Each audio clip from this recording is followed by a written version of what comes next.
Oh. So that was a dry run, and now we are doing it again. There is only one take. I am your father. So now we're a movie reference podcast. All right, welcome to What's Your Movie Reference Baseline? Welcome to the What's Your Baseline podcast. In this show, we talk about our experiences and lessons learned in enterprise architecture and business process management. What's Your Baseline is designed to be for everyone. Newbies who are just getting started with these topics, organizations who want to improve their EA and BPM groups and the value they get from it, as well as practitioners who want to get a different perspective and care about the discipline. Each episode will tackle different key topics, providing context, background, best practices, and stories from the road, inviting you to learn from our challenges and successes, and demonstrating key tools to help you set up your practice and get the most out of it. I'm your host, Roland Wolt, and I'm joined today by my co-host, JM Erlinson. Hey JM, how are you doing today? I'm doing great, Roland. I'm really enjoying the last days of summer. I know when this episode comes out, it'll be a little bit later, but I got to tell you, keeping the temperature hot and getting out and enjoying nature, that's my jam. Well, I can tell you, I've got a treat for you today. Do you? Because today is our second episode where we have an interview guest. And our interview guest today is Julian Krumeich, who we're happy to have here, the product manager of the ARIS Process Mining tool at Software AG. Yay! Welcome. Welcome, Julian. How are you doing? Yeah, thank you guys. I'm doing pretty good. How are you? So we're having a good living time. The dream. Yeah. Oh, it's a pleasure to have you on the show. It's funny, we've had a lot of conversations back and forth over our professional times together, but there's so many questions that I've really had in my mind that I'd love to ask you, and particularly, I'm really excited to hear your thoughts about where you do your stuff, why you've made the decisions that have driven the product that Roland and I use quite a lot forward, and how you think the industry is going to evolve and change over time. So this is really exciting for us to get a chance to get your thoughts, get your thought leadership. And thank you so much for joining us. Yeah, and before we get to the most important heavy questions that JM brought to the table, maybe some lighter stuff, Julian. Where in the world do we catch you right now? Currently, I'm based in Saarbrücken, Germany.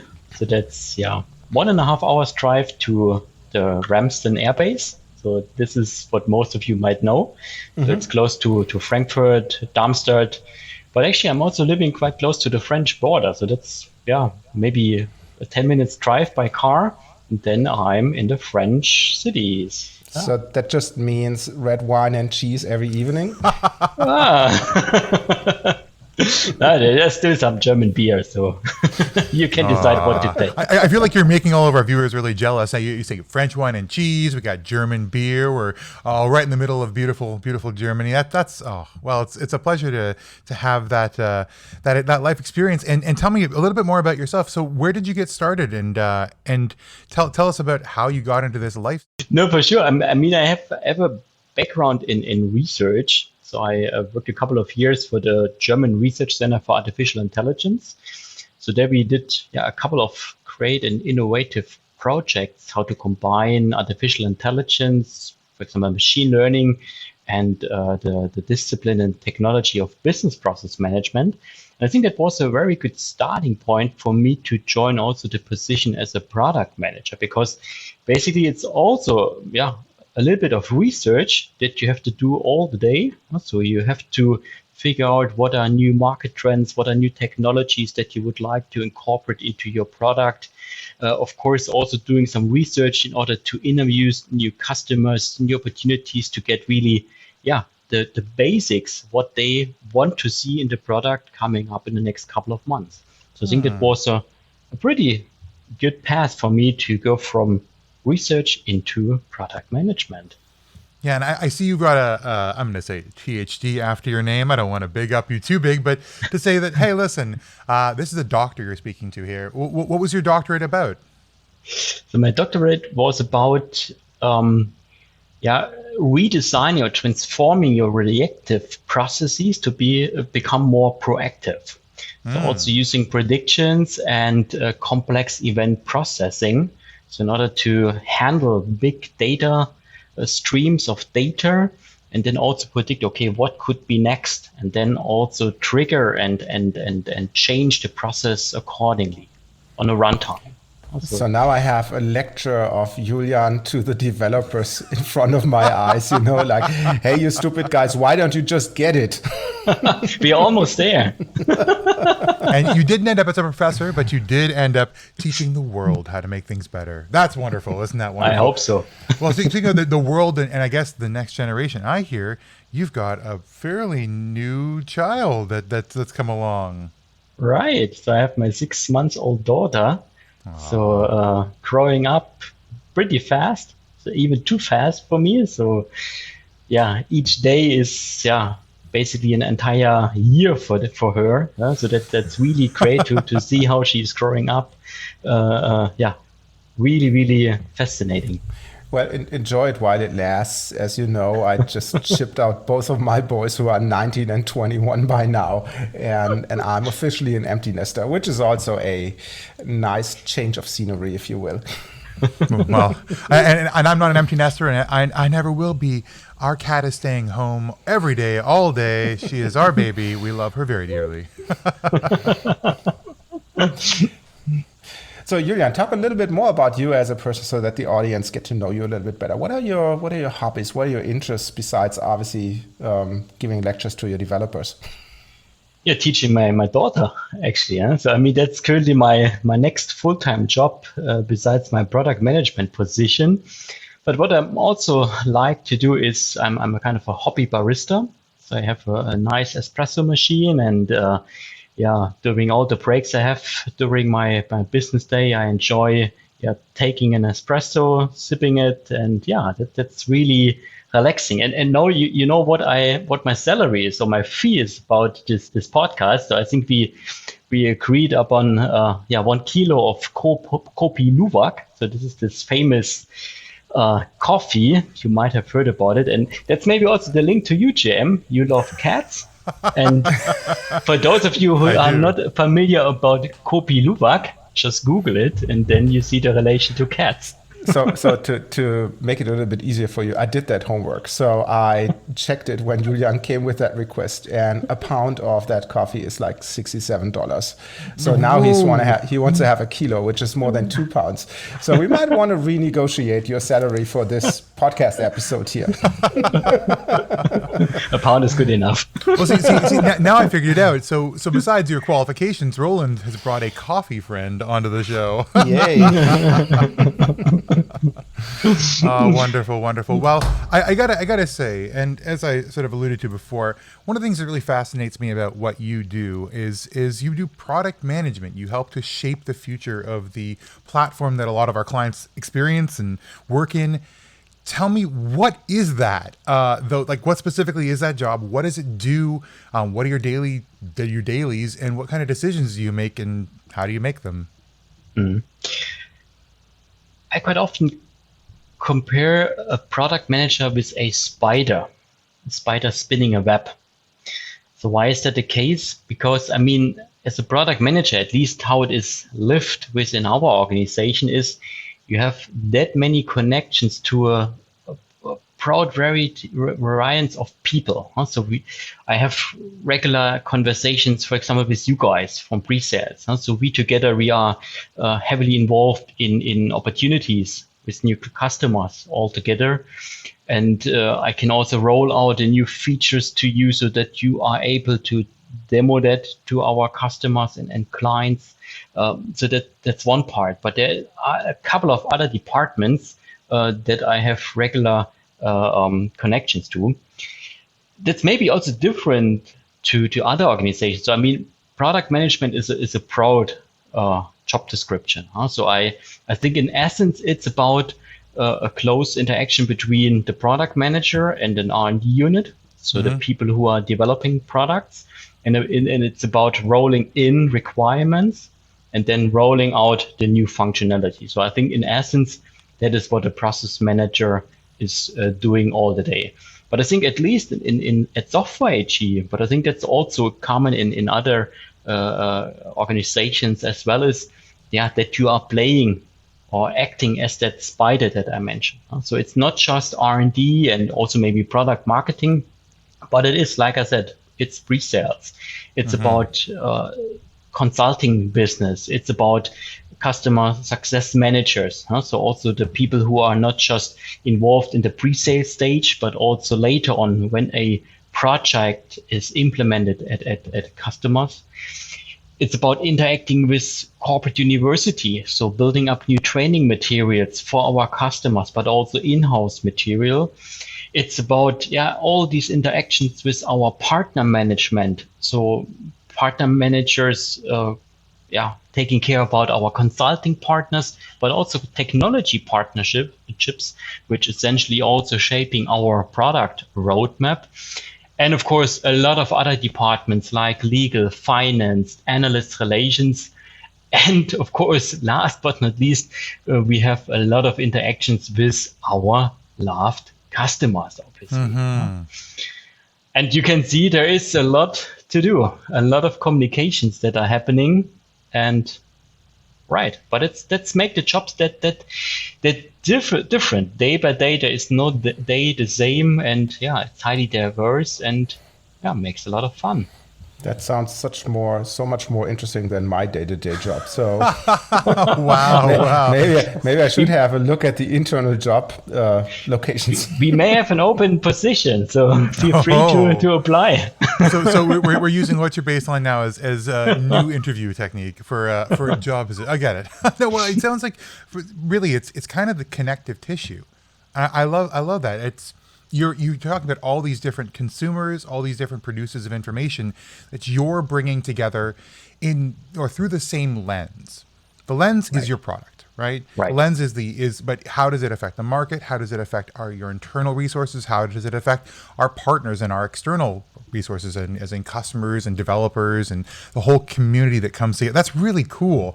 And when you're looking to build those relationships, you're looking to forge a new way forward. What are you doing in terms of, the business requirements and market leadership versus technical requirements and supporting the internal development of that leadership as a functionality? I mean, obviously, it's also kind of a trade-off.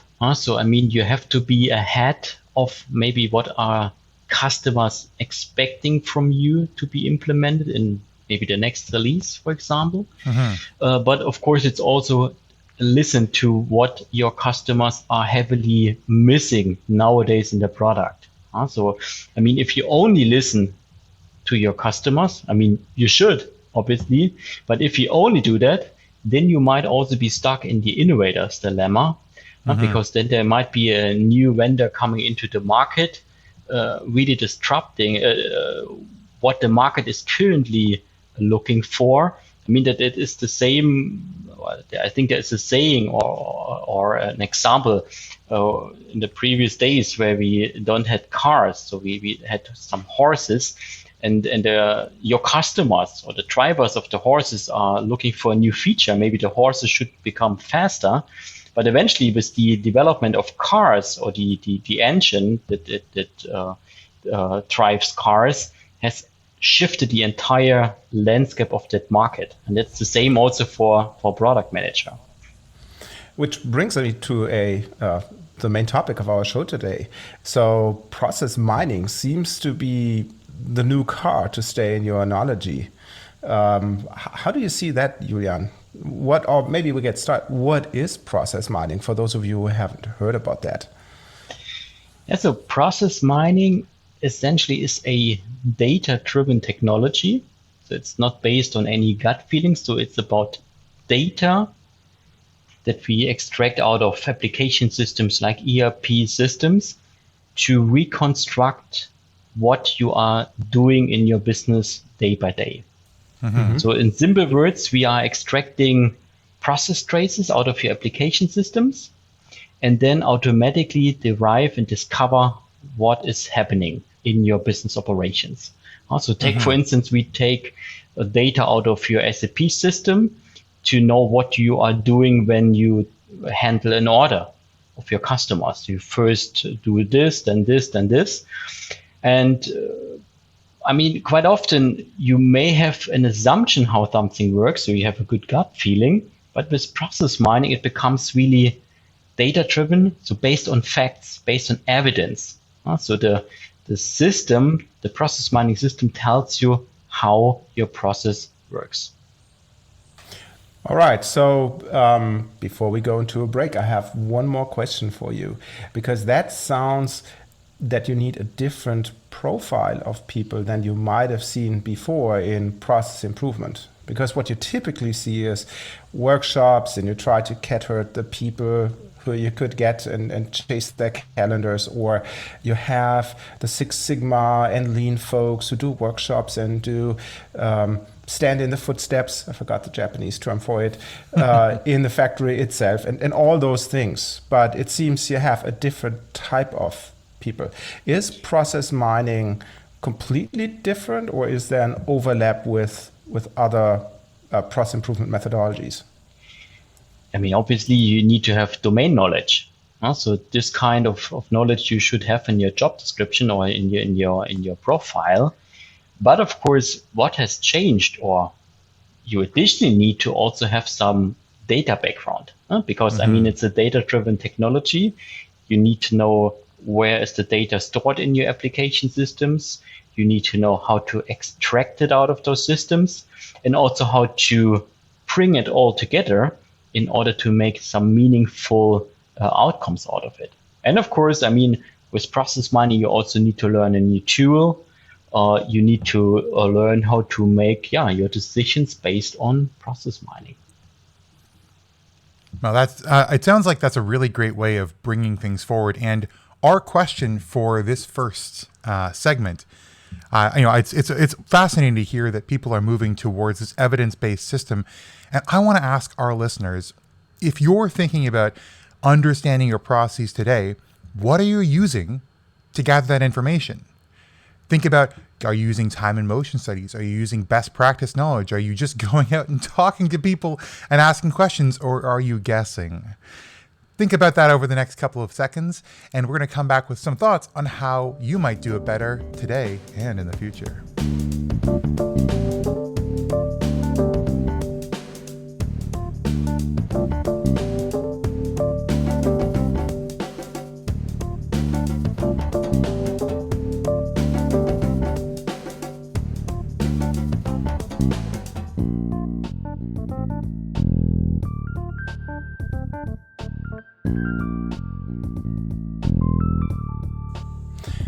All right, and welcome back. Hey, Julian, the one thing we spoke about what process mining is, but the one thing that I'm very interested in is, as a little geek, is what do you need for process mining?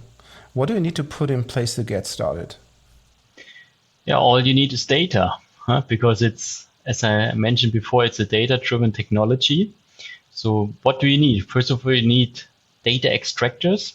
So you need a ways to get data out of your application systems, like the SAP's, Oracle's, Microsoft kind of ERP applications, or new cloud applications like Salesforce and so on.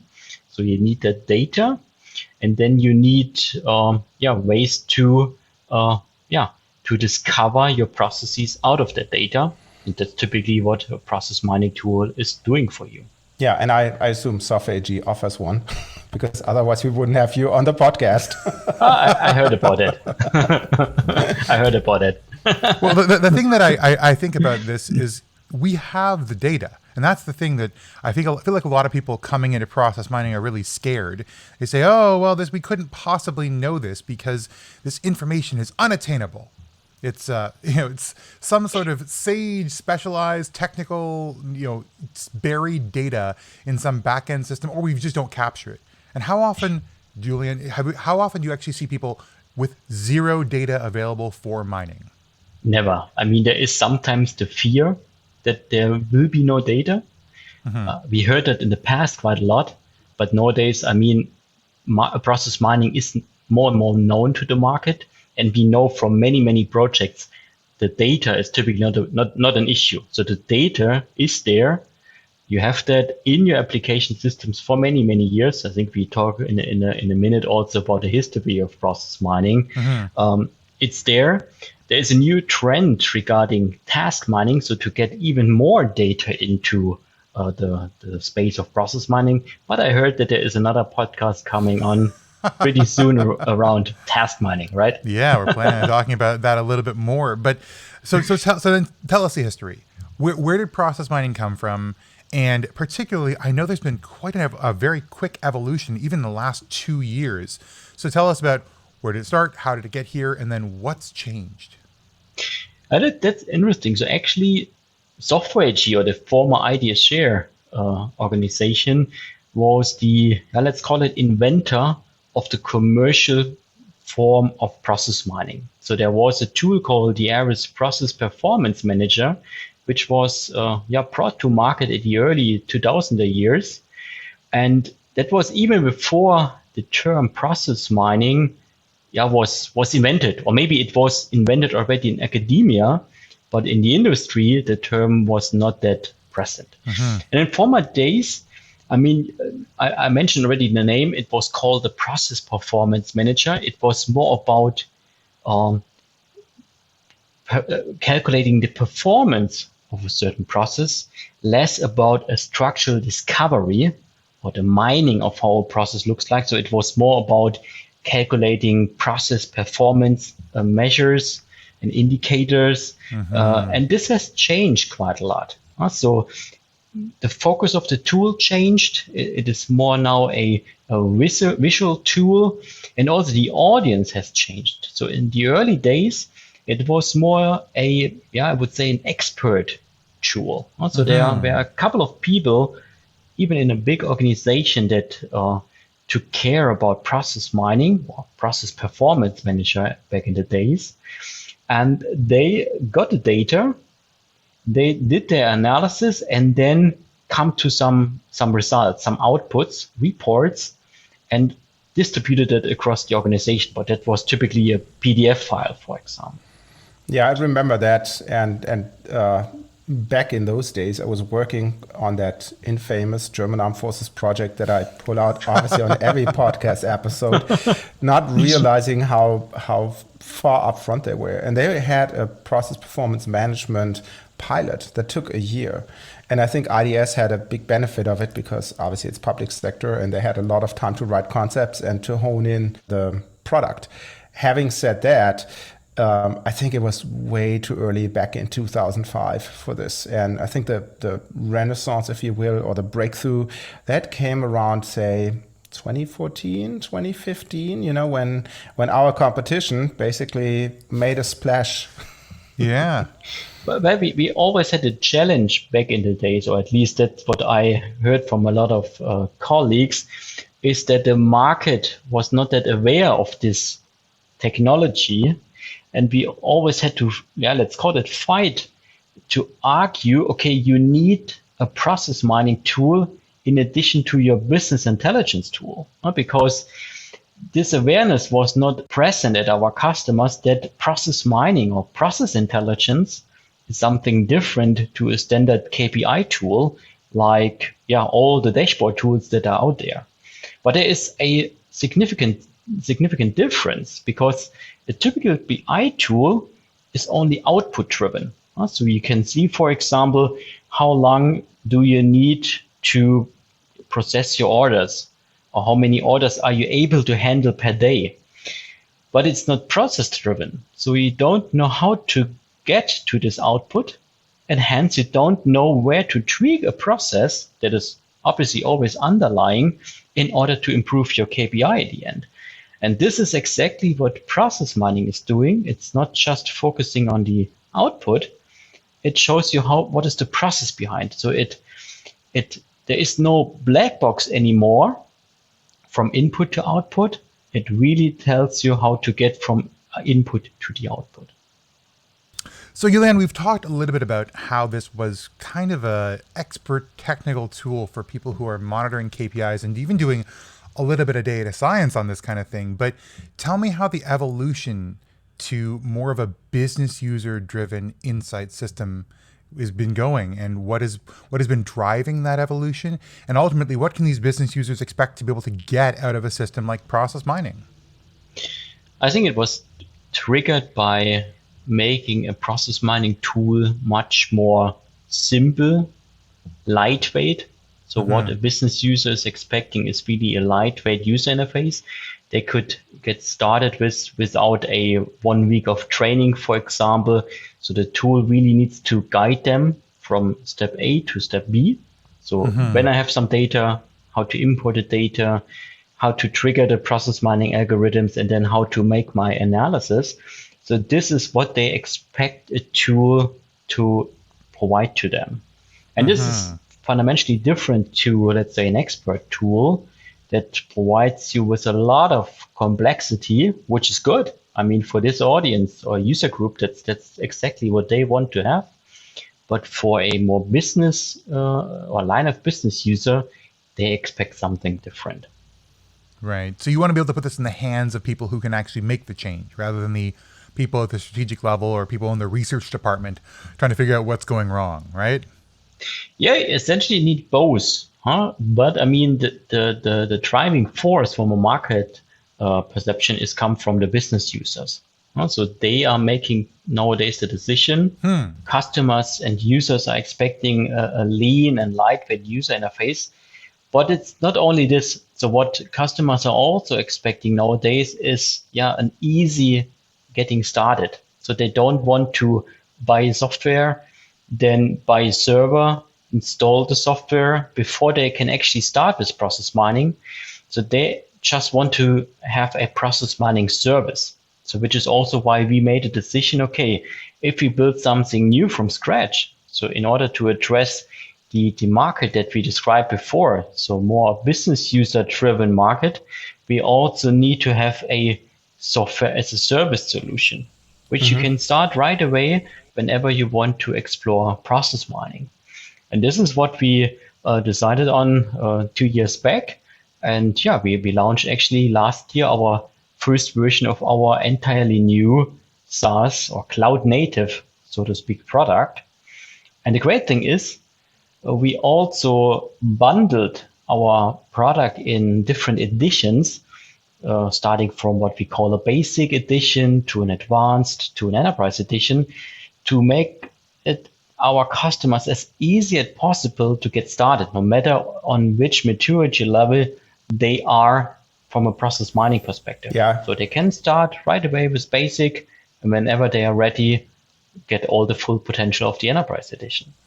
Yeah, that's a typical thing that we see with the other process management tools as well. The hurdle of entrance is pretty high because you have to learn all those concepts and that weird language and all these things. And I hope that going on in the future, this will be even much more simpler for end users.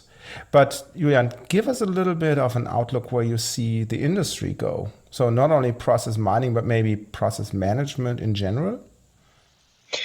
I mean, process management in general will of course become more data-driven. So this is what you see also why process mining is becoming more and more relevant. I mean, how did you do process management in the past? I mean, you had several workshops with the experts in a domain. You came up with some process designs, and then you improved what you heard from the experts in the interviews. And now, in addition to that, you also get the data in. So what is actually happening in your day-to-day operations? But I think it's not either or, so you need both. I mean, I also hear sometimes, okay, if I have process mining, do I still need to take care about a process model? So designed in a BPM language, for example. And I think clearly you have to have both in place, because even though you get your transparency using process mining, you need a way to describe how your process should like after it has been improved, and use that to communicate also this new way of working to your entire workforce in your organization.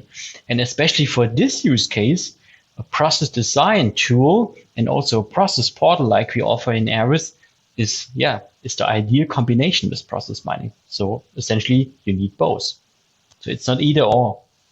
I agree, because at the end of the day, a lot of use cases are not covered with that. If you think about system implementations where you need a blueprint that people can agree upon, or if you think about simulation, where you want to have very different detailed scenarios being modeled out in the future, or just as simple as we spoke about in the podcast before, you need something like an enterprise baseline, a repository that shows what runs, right? So that you can make informed decisions about where to improve. Yeah. And I liked a lot, I was listening to a presentation of one of your competitors, Julian. Oh, is there one? He made the analogy about the car. You know, if you drive a car, you obviously want to know how fast you are.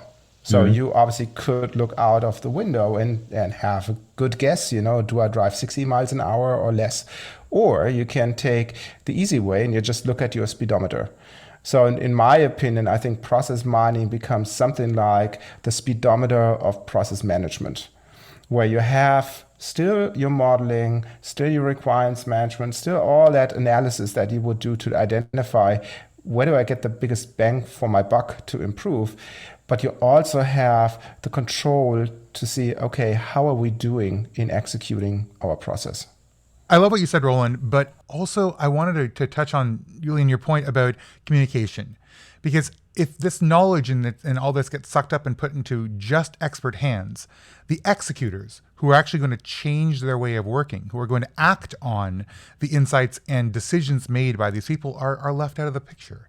I feel like the more you can bring people into the process as contributors, as collaborators, as bought-in stakeholders, that makes it so much easier to execute enterprise changes and change that baseline, Roland, that we talked about, to make it into this new way of working that we've determined is better through the mining and through the data that you've collected. How much was that a part of your design decisions? Because I feel like looking in some of the new products, and particularly in the new ARIS Process Mining SaaS, there is a very, very much a sort of a guide wire on how you'd have to ingest data, and it's very simple versus what I would expect based on the complexity of actually the tasks being executed. Absolutely. I mean, this is what a typical user is nowadays expecting from a tool. So they don't want to read through a whole documentation. So they just want to get started. So, which is also why we put a lot of emphasis on guiding the user, starting from getting data into the tool, but also later on to analyze what you are actually seeing. Right. So what we also recently did is launched is what we call the ARIS root cause miner. So that's an automated way or a guided way to get actually to the root causes of what we call symptoms in your process. Mm-hmm. Yeah, that seems like that reduces a lot of that barrier to entry, which we've been talking about a lot.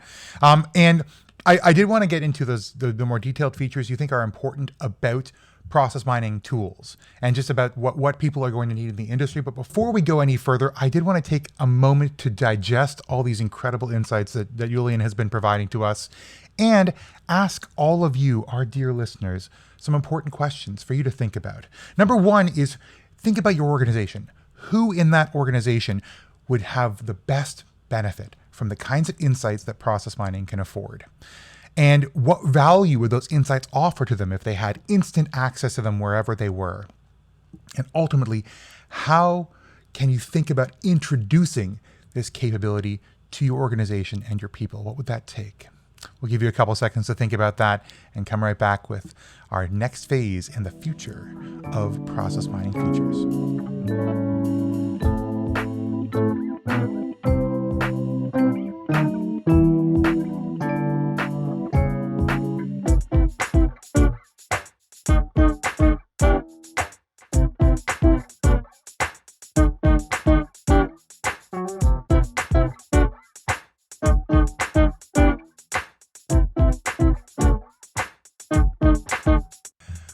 Hey folks, thank you so much for taking a couple minutes to think about that. And we are back again with Julian, our wonderful product manager from here at ARIS Process Mining, and of course, a process mining thought leader himself.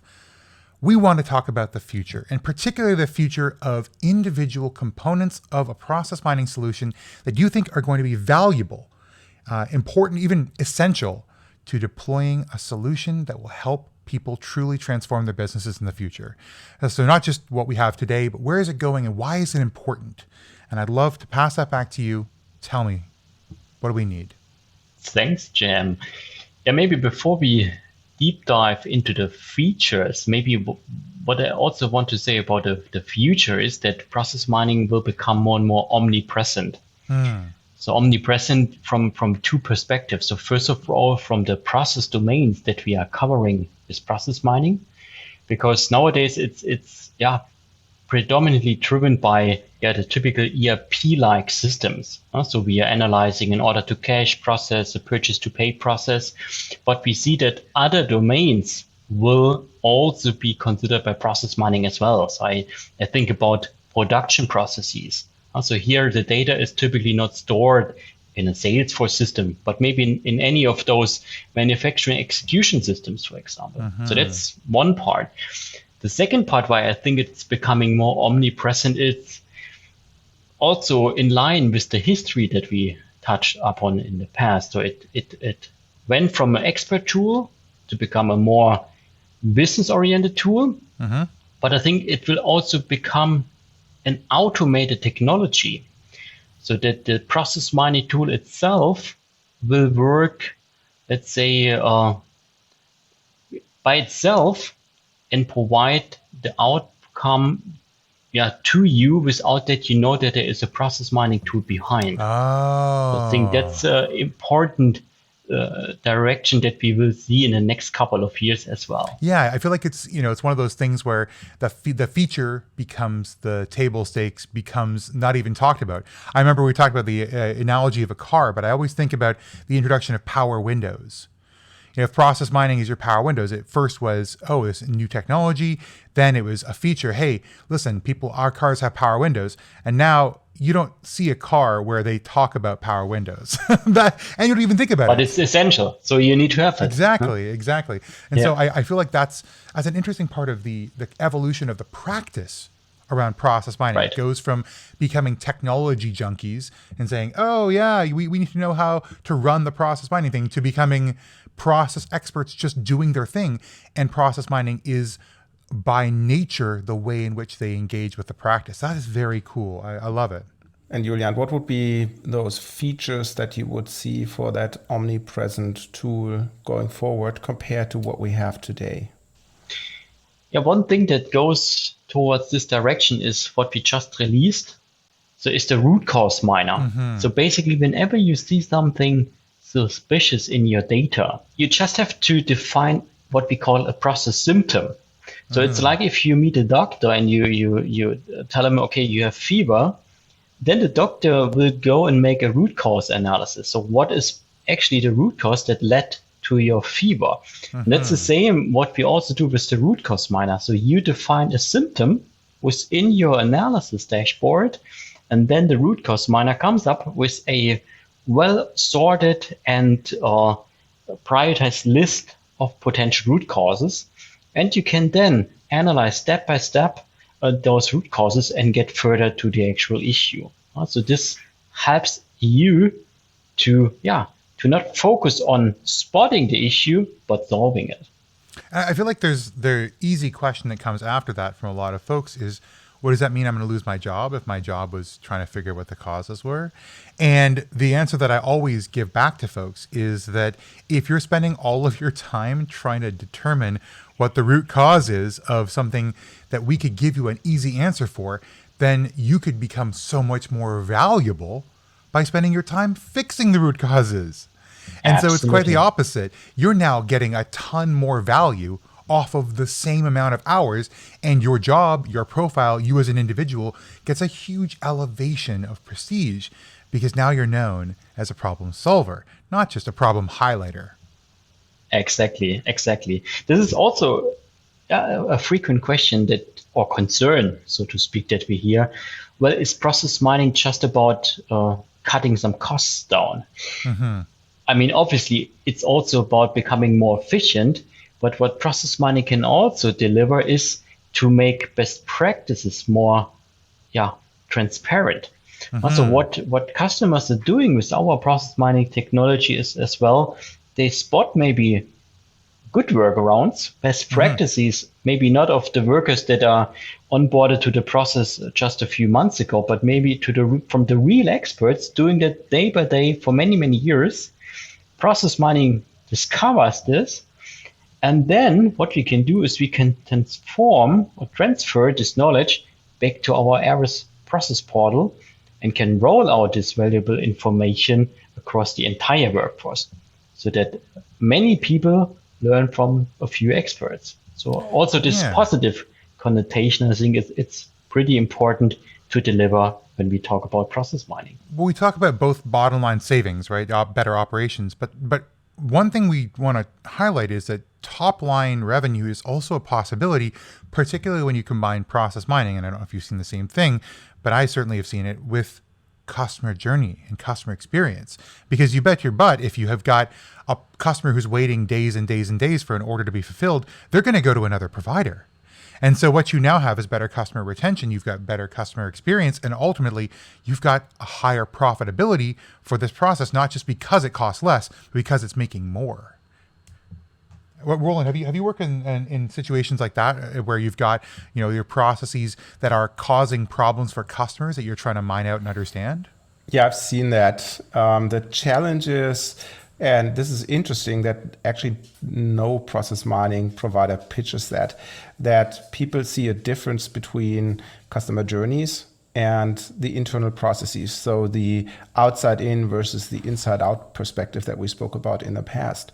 So I think that would be one thing to have a look at. And Julian, you just mentioned it, the integration between the process mining tool and the design platform, where one could go and say, no, it's a process. It has a different focus than the internal process, what you do. But then having the opportunity to take those discovered processes and not just bring them over into your tool as process models, but bring them in as customer journeys, because that's the language that they speak. I think that would be pretty valuable. But that is one direction, go from process mining to the design platform. Julian, I know you do have a feature that goes the other direction as well, from the design platform to the process mining. So what is that all about? Yeah, that's called conformance checking. So basically in your design platform, you have a well-defined to-be process, or your reference. So this is how you should operate your business. And obviously process mining discovers the reality. So then it's a no-brainer that you also do a check between how it should work versus how it actually works. And this is basically conformance checking. And process mining does that in an automated fashion for you. So what we do is we take such a reference process as an input, and then our conformance checking algorithms tell you exactly where you deviate from this reference process. Also make it present what is the impact. For example, if you're not following or stick to the rules, will you lose some time? Will you have other impacts on your KPIs? So this will our conformance checker tells you. Yeah, but that is the analysis. And I know, because you and I spoke about this offline, you have more in the queue for this. So think about alerts, think about predictive analysis and all these type of things. What are the plans that you have for the tool in the next releases? Right. So, we just talked about getting to insights. So that could be just that process mining discovers a certain KPI, or an insight that you deviate from your reference process. Mm-hmm. And then the question, what's next? So the first direction that you can do, and I think that's our particular strength in ARIS, is you can use that information to transform your process. So not just tweaking it, but really transform it. So this is exactly what we do with ARIS, because in order to transform something, it's not just about changing some systems, it's really getting everyone involved. So it's really an organizational task.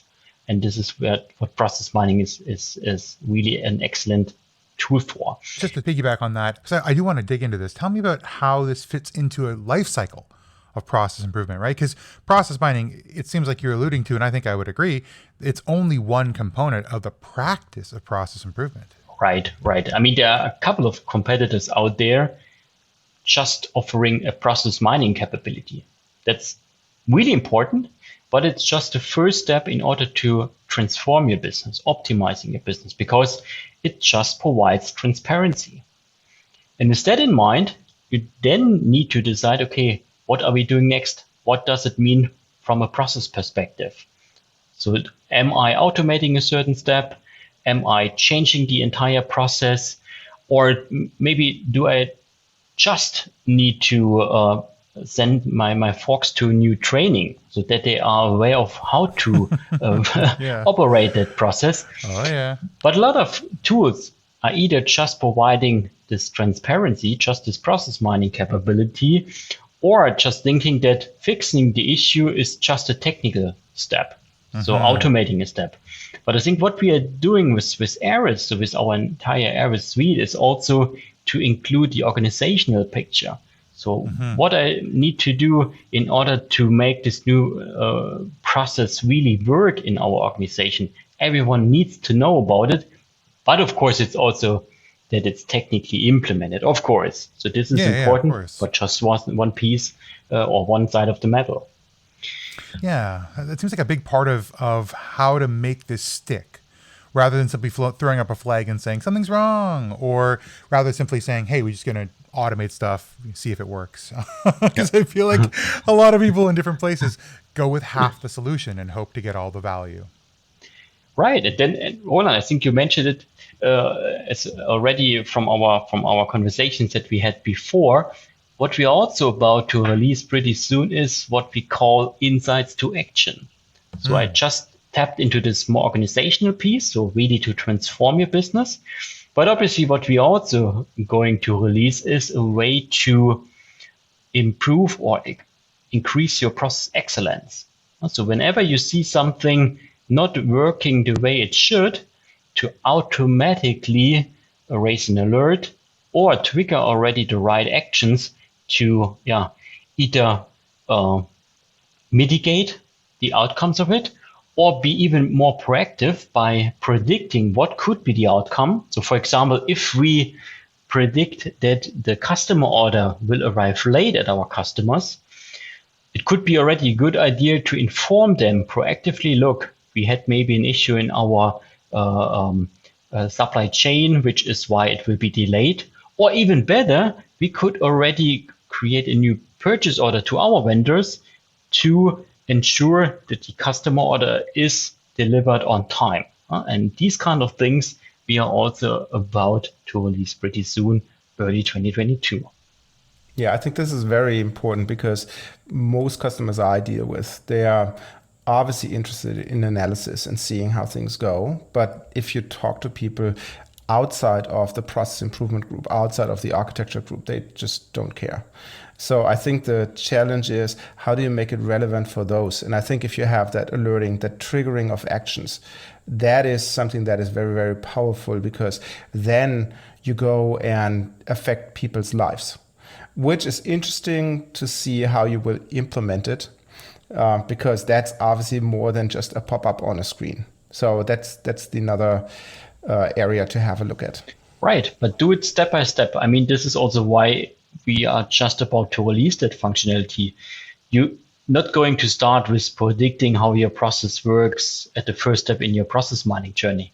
The first step is getting data into your process mining platform, get a transparency of your process, spot bottlenecks, get rid of them. And I think then it's the right time to predict your process, trigger some actions in real time. And this is, I think the journey that you also should take if you are new to process mining. I agree. Yeah, it's the crawl, walk, run approach. And I see a lot of clients who come with the requirement of running, whatever, 100-meter dash, but they haven't even put their shoes on. So that is all okay. Take a step back, guys. See what's realistic. Are you ready as an organization? Are you ready from a data perspective? Are you ready for that major change that you're going to introduce to your organization?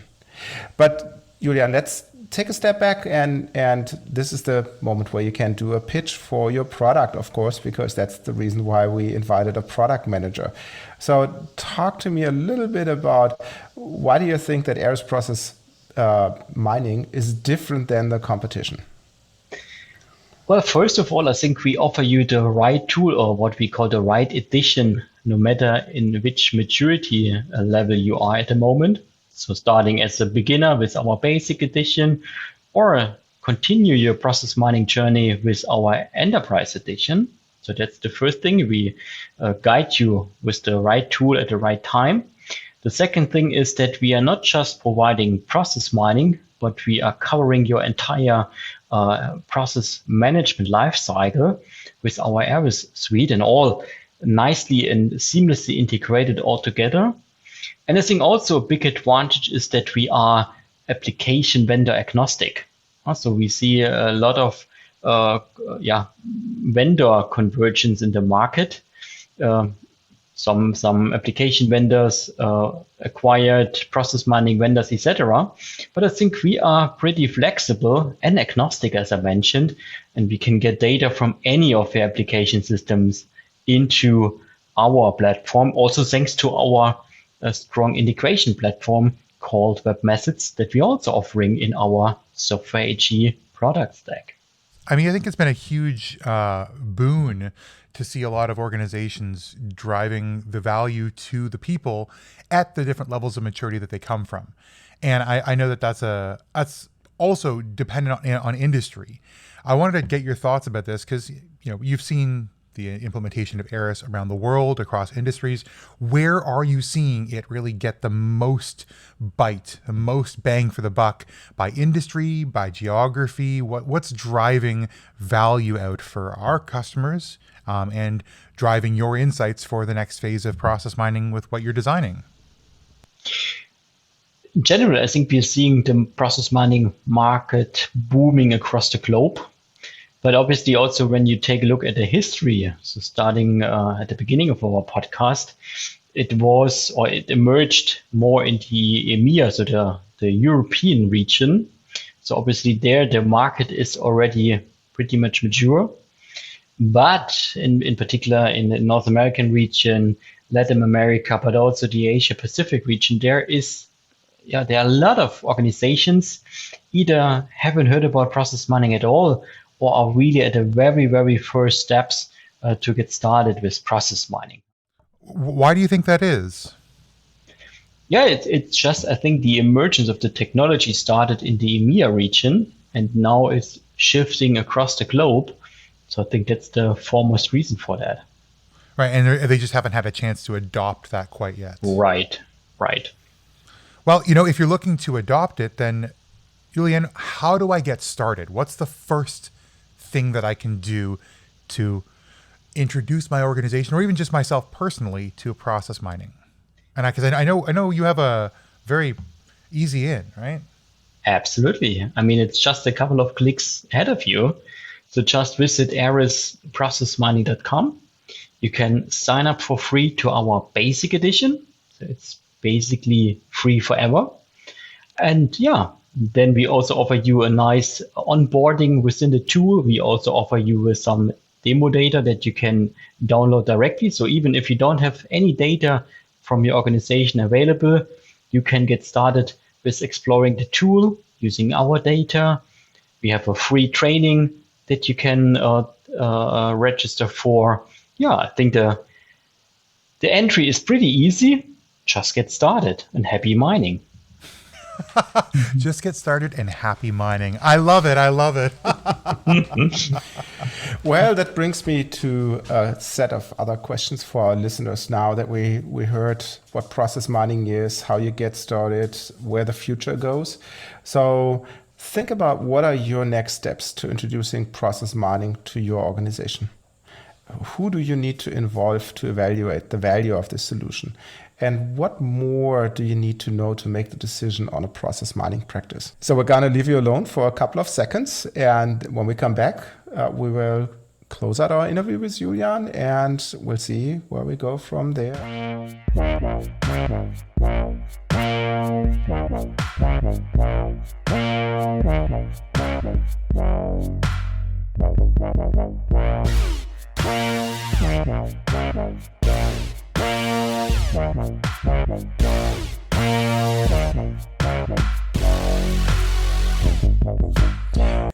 we're back. So that was a very interesting 45 minutes chatting with Julian about process mining. Oh, yeah. Where did it come from? Where does it go? What does it take an organization to implement process mining? So thanks, Julian, for being the guest today. But before we let you go, I have one question. Where can people find you if they like to reach out to you and have questions and want to be involved in your work and be part of your process mining journey? Ideally connect with me via LinkedIn. Yay. All right. And we're going to put Julian's LinkedIn page in the show notes if you're interested to that. And maybe that drives a little bit of more traffic to our website as well. He's going to get a bunch of in-mail now. Oh, hello. I heard you on the podcast. Can I connect? Oh, wow. Oh, boy. I don't know how the LinkedIn works. But in the meantime, while we're talking about LinkedIn, there's lots of ways you can reach us. So first and foremost, everyone, thank you for listening to this wonderful podcast. Thank you for being our beautiful community of people who are helping to build up more love, more care for architecture, process management, and best practices. Now, if you'd like to reach out to us, besides connecting with What's Your Baseline on LinkedIn, you can hit us up by voice message on Anchor so we can hear your thoughts over audio, or via email at hello@whatsyourbaseline.com. Now, please, as always, leave us a rating and review in your podcatcher of choice. That really helps. And of course, visit the website for all the show notes and even a full transcript of this show at whatsyourbaseline.com/episode 8. In fact, if you haven't been to whatsyourbaseline.com, you're missing out on some amazing articles and best practices talking about all the topics you might want to know a little bit more about. Well, once again, thank you so much, folks. The last hour and so, I've been J.M. Erlandson. This is Julian Krumeich. And I'm Roland Volt. And we'll see you in the next one.